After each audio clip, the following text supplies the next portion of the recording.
Hello everyone, आप सबका फिर से स्वागत है टेस्ट क्विज में। आज हमारे पास टॉपिक है क्लास 10 का। अगेन हम देखेंगे जो हमारे पास इमेज फॉर्मेशन थे कनकेव स्फेरिकल मिरर के, उसी को आगे फर्दर लेके चलते हैं। तो चलिए स्टार्ट करते हैं। हमारे पास कौन सा टॉपिक है? Concave spherical mirror image formation. इसको ध्यान से देखिएगा, समझने की कोशिश कीजिएगा क्या है। हम पहला इमेज फॉर्मेशन देख चुके थे। आज हम स्टार्ट करते हैं सेकंड से। When object is placed beyond centre of curvature. तो देखिए इसका डायग्राम कैसे बनेगा। उसका object distance, image distance, height of object, height of image कैसा रहेगा। तो देखिए ध्यान से, मान लीजिए फॉर एग्जांपल ये आपके पास एक कनकेव स्फेरिकल मिरर है। फॉर एग्जांपल एक कनकेव स्फेरिकल मिरर मान लीजिए, जो प्रैक्टिकली यूज के लिए हम ऐसे सिंबॉलिक नोटेशन यूज करते हैं। मान लीजिए इसका कोटिंग है, आउटर कोटिंग किया गया है एल्यूमिनियम या सिलिकॉन के लेयर से। क्लियर? ये आपकी जो सेंटर लाइन आ रही है, ये आपकी हो जाएगी प्रिंसिपल एक्सिस। ये जो डॉट आपका एग्जैक्टली इस पॉइंट पे जो है, फिर एग्जैक्ट पॉइंट है प्रिंसिपल एक्सिस का लास्ट पॉइंट, और मिरर का जो टचिंग पॉइंट है, ये आपको हो जाएगा पोल। यहाँ पर आ जाएगा आपका फोकस, और यहाँ पर आ जाएगा आपका सेंटर ऑफ कर्वेचर। तो अकॉर्डिंग टू क्वेश्चन हमारे पास क्या है, आपका ऑब्जेक्ट यहाँ पर प्लेस है बियॉन्ड सेंटर ऑफ कर्वेचर। तो इसमें ध्यान से देखिएगा, सबसे सिंपल तरीके से आपको समझाने की कोशिश कर रहा हूँ। इसके डिस्टेंस को हमेशा याद रखिएगा। जैसे मान लीजिए सेंटर ऑफ कर्वेचर फोकस का इंटरमीडिएट डिस्टेंस 5 सेंटीमीटर है, तो फोकस और पोल का भी कितना होगा? 5 सेंटीमीटर होगा। और बियॉन्ड सेंटर ऑफ कर्वेचर ये तो हाफ लेके चलिए। जैसे मान लीजिए टोटल प्रिंसिपल एक्सिस से कितना होगा? सेंटर ऑफ कर्वेचर से पोल का डिस्टेंस 5 + 5 10 हो जाएगा। तो मैं 5 का हाफ लूंगा, यानी कि 2.5, और 2.5 सेंटीमीटर को मैं बियॉन्ड प्लेस करूंगा। क्लियर? तो जैसे मान लीजिए ये मैंने 2.5 सेंटीमीटर को मैंने बियॉन्ड प्लेस किया। क्लियर? अब मैं ऑब्जेक्ट का नाम लिखता हूँ ए बी मेरा ऑब्जेक्ट है। अब देखिए मेरे ऑब्जेक्ट को तो मैंने प्लेस कर दिया, इसका इमेज फॉर्मेशन मुझे देखना है। इसका इमेज फॉर्मेशन एग्जैक्टली बनेगा कैसे। अब देखिएगा, सबसे पहले एक लाइन पैरेलल जाएगी प्रिंसिपल एक्सिस के साथ। जैसे ये लाइन पैरेलल जाएगी, देखिए इसमें 2 या 3 तरीके हैं आपको इमेज फॉर्मेशन को फाइंड करने के लिए, डिफरेंट। पहला तरीका ये है, जो भी आप ऑब्जेक्ट को रखेंगे, रेगुलर इररेगुलर कैसे भी आपका ऑब्जेक्ट हो, उस ऑब्जेक्ट से इसको जो टॉप एपेक्स पॉइंट जो होगा, वो पॉइंट प्रिंसिपल एक्सिस के पैरेलल जाएगा, ताकि पता चल जाए कि ऑब्जेक्ट की टोटल हाइट कितनी है। भाई मैं जो भी ऑब्जेक्ट को मैं देख रहा हूँ, अगर किसी भी चीज, अगर मैं पेन को भी देख रहा हूँ, तो उसको टोटल हाइट के लिए उसको बॉटम से उसके टॉप पॉइंट तक मतलब देखना बहुत जरूरी है। तो उसको देखिए बॉटम तो पहले से ही प्रिंसिपल एक्सिस पे रखा हुआ है, तो बेस तो मेरा ऑलरेडी प्रिंसिपल एक्सिस पे है, तो बेस के लिए तो मेरे को टेंशन लेने की जरूरत नहीं है।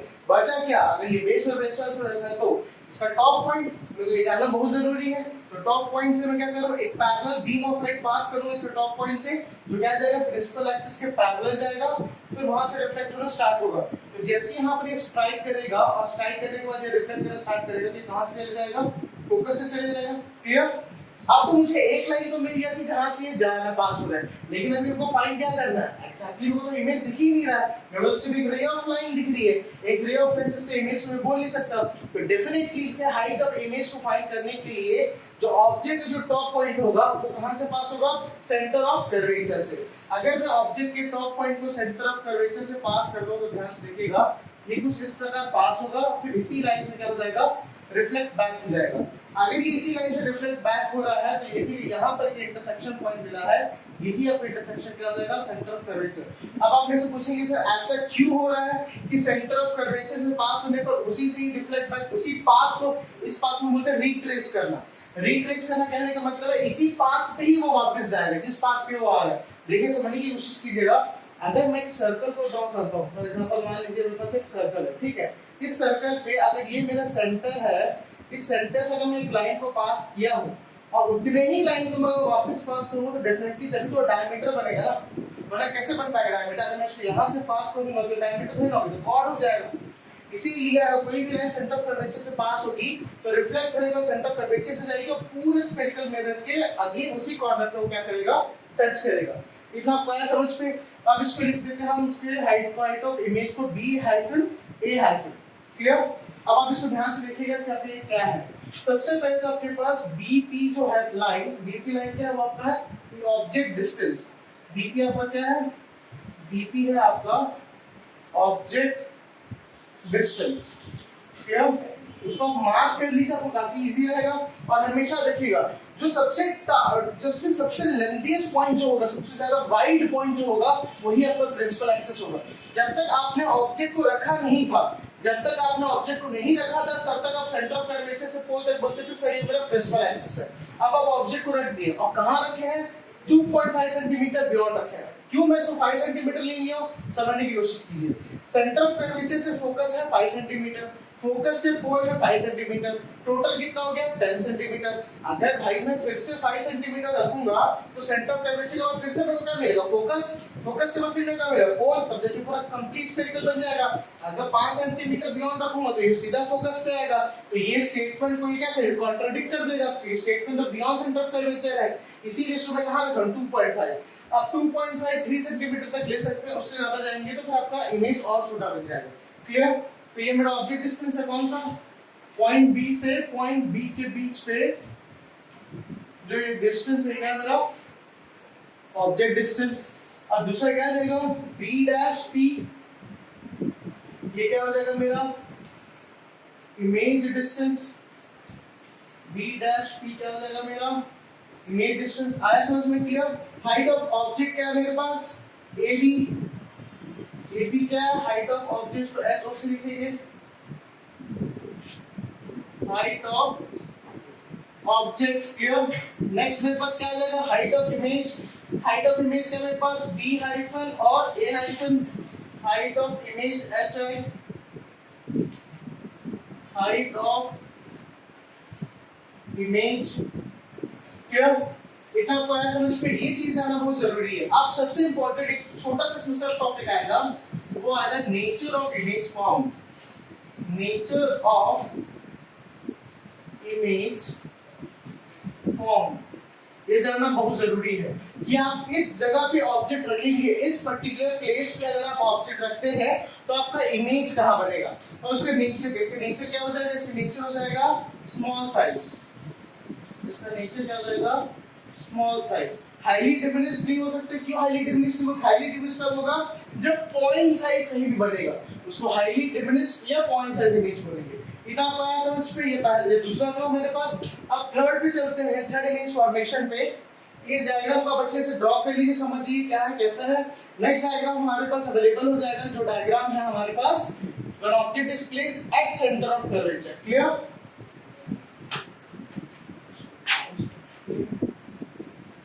चलिए हम कंटिन्यू करते हैं। हमारे पास थर्ड हो जाएगा, क्या हो जाएगा? when object is placed at center of curvature. At center of curvature कहने का मतलब exactly वो center of curvature में placed है। अब इसको देखिएगा इमेज कैसे बनेगा और इसका कैसा फॉर्मेशन करेंगे। तो सबसे पहले आप एक ड्रॉ कर लीजिए कंटिन्यूअस स्फेरिकल मिरर जिसका आउटर कोटिंग होगा और आपको कौन सा हो जाएगा? Inner reflection. मान लीजिए फॉर एग्जांपल ये मेरा इसका क्या है? प्रिंसिपल एक्सिस का लाइन है। क्लियर? तो मेरे पास ये आ गया पोल, यहाँ पर आ गया फोकस, ये आ गया centre of curvature. Centre of curvature पे मेरा ऑब्जेक्ट रखा एग्जैक्टली, तो डेफिनेटली मैं सेंटर ऑफ कर्वेचर पे एग्जैक्टली एक ऑब्जेक्ट रखूंगा। मैंने प्लेस करके ऑब्जेक्ट अब वही रूल्स को फॉलो करूंगा कि पहली लाइन मेरी प्रिंसिपल एक्सिस के पैरेलल जाएगी, देन ये रिफ्लेक्ट होने के बाद कहां से चली जाएगी? फोकस से चली जाएगी। आप देखिए समझने की कोशिश कीजिएगा, पहले ऑब्जेक्ट मेरा सेंटर ऑफ कर्वेचर के पहले रखा था, इसीलिए मैं उसको सेंटर ऑफ कर्वेचर से पास कर रहा था हाइट ऑफ इमेज को फाइंड करने के लिए। ठीक है, तो सेंटर ऑफ कर्वेचर पे रखा है, इसको कहां से पास करूंगा? मैं फोकस से पास कर सकता हूं। अगर ये फोकस से पास करेगा, देखिएगा रिफ्लेक्ट होएगा, एग्जैक्टली इमेज कहां बनेगी? सेंटर ऑफ कर्वेचर के नीचे। तो ये ए बी हो जाएगा मेरा ऑब्जेक्ट और बी डैश और ए डैश का हो जाएगा इमेज। एक और चीज याद रखिएगा, एक और भी आपके पास एक वे ऑफ प्रोसीजर है फाइंडिंग करने का। वो प्रोसीजर ये है कि इस लाइन को आप सीधा पोल पे लेके जा सकते हैं और पोल से सीधा इमेज पे ला सकते हैं। ये भी आपके पास एक टेक्निक अवेलेबल है इस चीज के लिए। क्लियर? अब इसमें देखते हैं क्या है कैसा है हमारे पास। तो सबसे पहले स्टार्ट करते हैं पहले से। पहला हमारे पास क्या आ जाएगा? ऑब्जेक्ट डिस्टेंस क्या है हमारे पास BP, क्लियर। मान लीजिए मेरी फॉर एग्जांपल 10 सेंटीमीटर का है, तो ये भी 10 सेंटीमीटर ही होगा। मेन डिस्टेंस क्या हो जाएगा अगेन B', ये भी कितना हो जाएगा मेरा 10 सेंटीमीटर। फिर नेक्स्ट आ जाएगा मेरे पास ऑब्जेक्ट डिस्ट्रीब्यूशन का हाइट ऑफ ऑब्जेक्ट है AB, फॉर एग्जांपल मान लीजिए 5 centimetre, clear. Height of image B', A', ये है तो ये 5 सेंटीमीटर आ जाएगा, क्लियर। उसके बाद नेक्स्ट आ जाएगा मेरे पास नेचर ऑफ इमेज क्या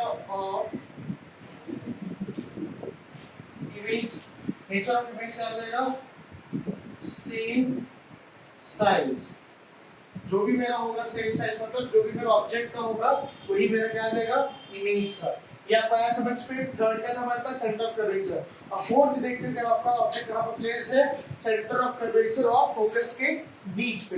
अगर आप देखेंगे कि अगर ऑब्जेक्ट आपका centre of curvature of focus के बीच पे है तो चलिए उसको देखते हैं कि उसका इमेज फॉर्मेशन कैसा होगा। तो चलिए इस पे ध्यान देते हैं हम। तो फोर्थ हमारे पास क्या आ गया कि when object is placed in between center of curvature and focus। चलिए इसको ध्यान से देखते हैं कि कैसे होगा कैसे सॉल्व होगा। जैसे मान लीजिए हम फिर से कंसीडर करते हैं अगेन कंसीडर करते हैं कंकेव स्फेरिकल मिरर। ये हमारे पास कंकेव स्फेरिकल मिरर है, इसकी आउटर कोटिंग है सिल्वर या एल्युमिनियम से की गई है। ये हमारे पास इसका प्रिंसिपल एक्सिस का लाइन है, क्लियर। ये हमारे पास इसका पोल, हमारे पास इसका फोकस, हमारे पास इसका सेंटर ऑफ कर्वेचर, क्लियर।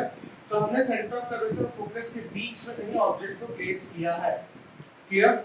अभी क्या होगा अगेन ये प्रिंसिपल एक्सिस के पैरेलल जाएगा लाइन, रिफ्लेक्ट होने के बाद कहां से चले जाएगा फोकस से चले जाएगा, क्लियर।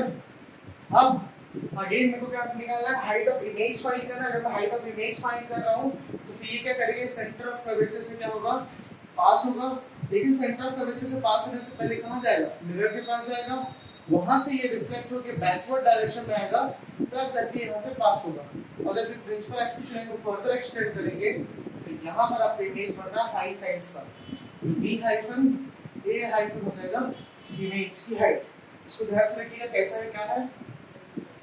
ये आपका हो जाएगा क्या है आपके पास ऑब्जेक्ट डिस्टेंस क्या आ जाएगा आपके पास ऑब्जेक्ट डिस्टेंस आ जाएगा जैसे मान लीजिए AB। तो ऑब्जेक्ट डिस्टेंस क्या आ गया आपके पास BP और BP में सबसे इंपॉर्टेंट है उसका डिस्टेंस मेंशन करना है। तो ये मेरा टोटल 10 सेंटीमीटर है, 5 और 5 ये 2.5 और ये 5 हो जाएगा तो कितना आ जाएगा 7.5 सेंटीमीटर, क्लियर।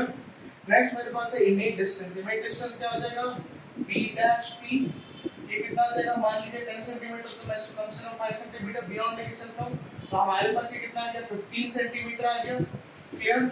उसके बाद आ जाएगा हाइट ऑफ ऑब्जेक्ट क्या है AB, इसका हाइट कितना है 5 सेंटीमीटर। हाइट ऑफ इमेज क्या आ जाएगा हाईली एनलार्ज्ड है तो मिनिमम जो मेरा B हाइफन A हाइफन है वो कितना आ जाएगा हाइट ऑफ इमेज मेरा कम से कम 12 से 14 सेंटीमीटर के आसपास आएगा, क्लियर। अब आगे nature of image nature of image में ध्यान से देखिएगा ये कैसे आएगा। नेचर ऑफ इमेज में आपके पास आ जाएगा ये हो जाएगा पहले तो ये रियल एंड इन्वर्टेड होगा। सारे इमेजेस अब इसमें क्या थे जितने भी आपके इमेज फॉर्मेशन आप देखेंगे जब तक आपका ऑब्जेक्ट फोकस और पोल के बीच में ना रखा जाए, जब तक आपका ऑब्जेक्ट फोकस और पोल के बीच में ना रखा जाए तब तक आपका वर्चुअल और रिडक्ट इमेज नहीं बनेगा। सारे केसेस में सारे 5 डिफरेंट केसेस में आपको कौन सा इमेज बनेगा रियल एंड इन्वर्टेड। इसको ध्यान से देखिएगा आपका इमेज है real and inverted, clear. Real inverted image बना और इसका क्या हो जाएगा हाईली एनलार्ज्ड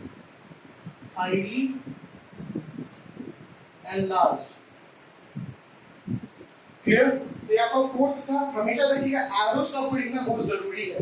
इसमें आपको एरोस ड्रॉ करना बहुत जरूरी है कि कौन सा एरो प्रिंसिपल एक्सिस के टुवर्ड्स जा रहा है और कौन सा एरो प्रिंसिपल एक्सिस के कहां आ रहा है अवे पे आ रहा है, क्लियर। इस चीज को ध्यान दीजिएगा। नेक्स्ट चलते हैं फिफ्थ पे। तो फिफ्थ हमारे पास है जब ऑब्जेक्ट प्लेस हुआ है एग्जैक्टली फोकस पे। देखते हैं इस चीज को हम क्या है इस चीज को देखते क्या है, जहां पर प्लेस हुआ है फोकस पे एग्जैक्टली।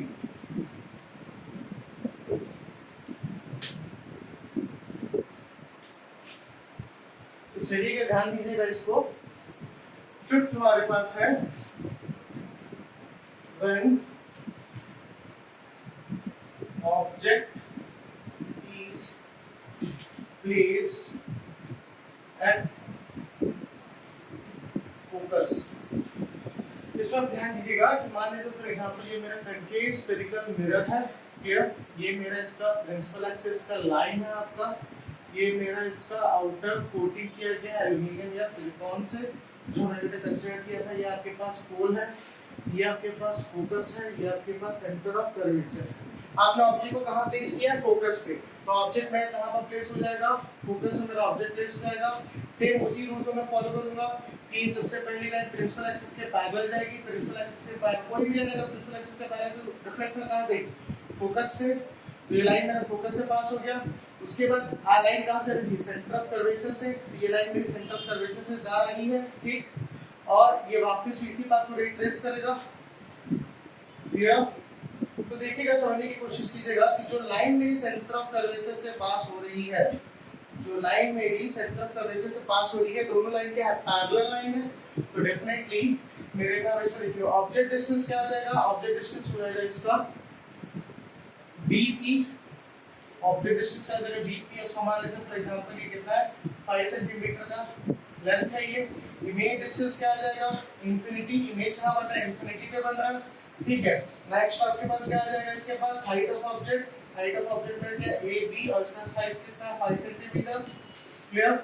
नेक्स्ट हमारे पास क्या height of image, height of image हमारे पास क्या आ रही है, अगेन इंफिनिटी, क्योंकि देखिए प्रिंसिपल एक्सिस के नीचे है और ये इंफिनिटी तक जा रहा है, तो डेफिनेटली इमेज का इमेज की हाइट भी क्या होगी, इंफिनिटी होगी, इनफाइनाइट होगा। अब हमारे पास आ जाएगा nature of image. Nature of image पे ध्यान दीजिएगा, हमारे पास क्या होगा, नेचर ऑफ इमेज में हमारे पास आ जाएगा कि देखिए कि सबसे पहले तो ये रियल एंड इन्वर्टेड होगा, सबसे पहले हमारे पास क्या होगा, ये रियल एंड इन्वर्टेड होगा। रियल एंड इन्वर्टेड के साथ साथ इसकी हाइट को हम स्पेसिफाई करेंगे, और हाइट क्या आ जाएगी हमारे पास, हाईली एनलार्ज्ड, हाइट क्या आ जाएगी हमारे पास, हाईली एनलार्ज्ड, क्लियर। अब हम इसको ध्यान दीजिएगा हमने कैसे ड्रॉ किया है। हमारे पास क्या होता है, जब आपका ऑब्जेक्ट कहां पर प्लेस था, फोकस पे प्लेस था, तो फोकस पे हमने ऑब्जेक्ट को प्लेस किया, ऑब्जेक्ट की हाइट कितनी थी 5 सेंटीमीटर थी, हमने 5 सेंटीमीटर का ऑब्जेक्ट को वहां प्लेस किया, तो सबसे पहले लाइन कहां जाएगी, प्रिंसिपल एक्सिस के पैरेलल जाएगी। जैसे वो प्रिंसिपल एक्सिस के पैरेलल जाएगी तो देखिएगा रिफ्लेक्ट होने के बाद कहां से जाएगी, ये फोकस से जाएगा, तो ये लाइन कहां से जाएगी, फोकस से चली गई।